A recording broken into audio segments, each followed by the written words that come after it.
to thank God.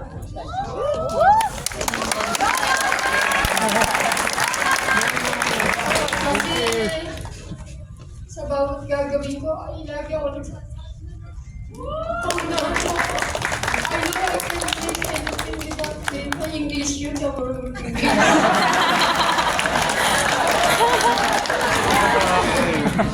Ganun pa sila. Pag ako may mga bigat na eksena, kumakanta ka ng You Raise Me.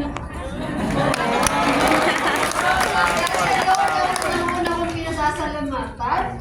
Pangalawa kay Ma'am siya na nagtyaga sa akin. Ma'am siya na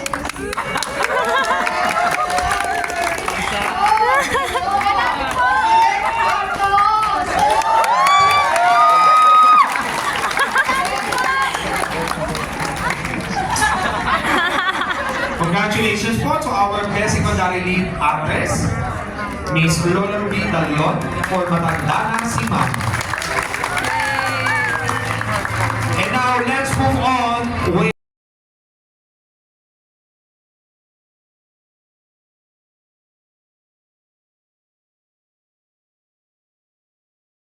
director, filmmaker, and applied psychology graduate from University of the Philippines, Clark.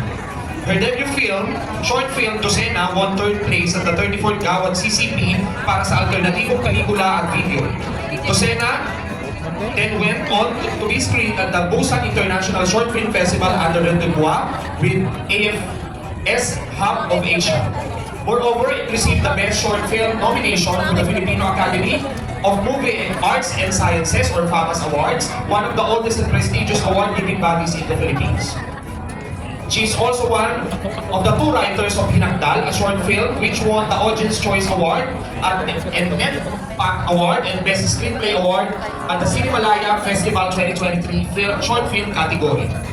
Since 2021, she has been the co-writer of the director Arvin Villarmino in RIA, a feature film project which gained a special mention in Talents Tokyo 2021 and received the CNC Peach Award at the 2022 Festival de Cannes Residency.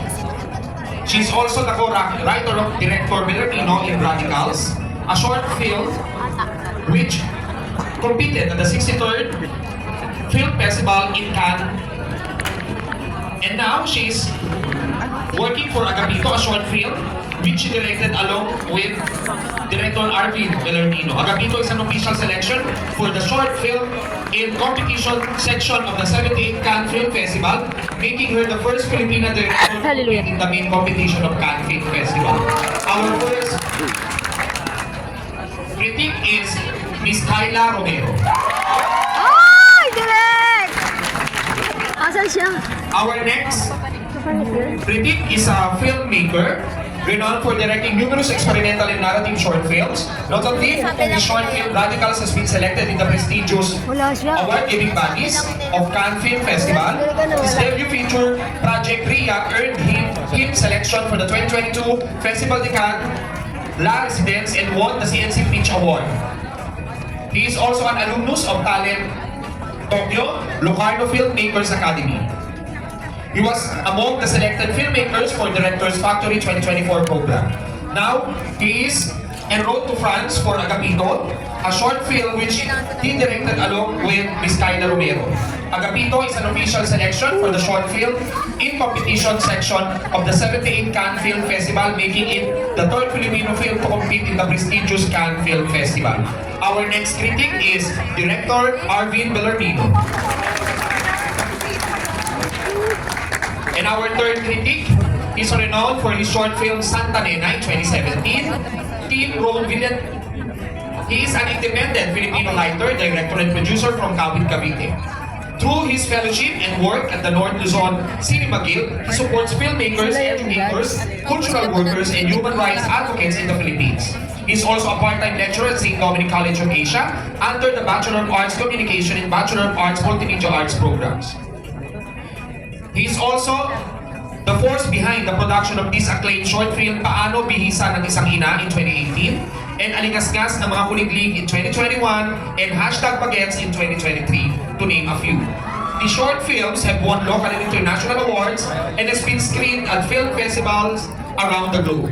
His short theater play, mga nakasusuyang putahe was staged in 2017 at Sweet Theater Festival Manila and Short and Brief's 9th Theater Festival and landed on the list of Rappler's Best Filipino Theater Plays in 2023. His next film project are Santa Isabel, a short film, part of his Santa Multiverse following Santa Nena, to be released in 2026. And The Child Number 82, his full-length film to be premiered in Cinemalaya 2025 as an official finalist. Our third critic is Mr. Tim Ron Villanueva.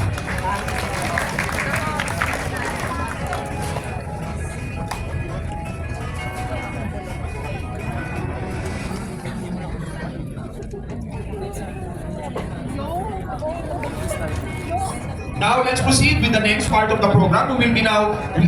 We will now witness who will be the next set of awardees for this year's Confident yung isa, nakakainis, no? In relation to these are the awards for this year's Dominicina Film Festival. For the Standard Awards, we're going to award the Best Poster, Best Exhibit Design, Best Editing, Best Sound, Best Production Design, Best Cinematography, Best Secondary Lead Actor, Best Secondary Lead Actress, the Best Actor and the Best Actress, and of course our jury prize as one of the Standard Awards. For the major awards, we will be awarding Dominicina 2025 Pagsibol Award for Best Screenplay, Dominicina 2025 Pagsibol Award for Best Director, and of course our Dominicina 2025 Pagsibol Award for Best Film. Ladies and gentlemen, those are the awards for this year's Dominicina Film Festival. Please do note that awardees of standard and major awards will be receiving a plaque, medal, and a certificate of recognition. And the awardees, moreover, last year's awardees will take the lead in presenting the plaque to the winners. Directors and production representatives of last year's film festival will be called here in front to announce the recipient of the award corresponding to the recognition they received last year.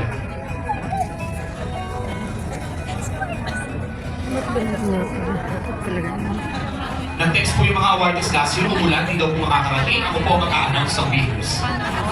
Let's now start with the awarding of the Standard Award. At this point, we'll be awarding the Best Poster Design. May I request Martin and Sir Lodi on stage.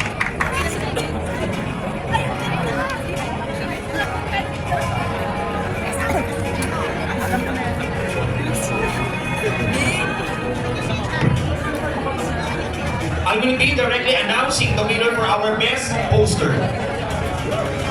And the Dominicina 2025 best poster goes to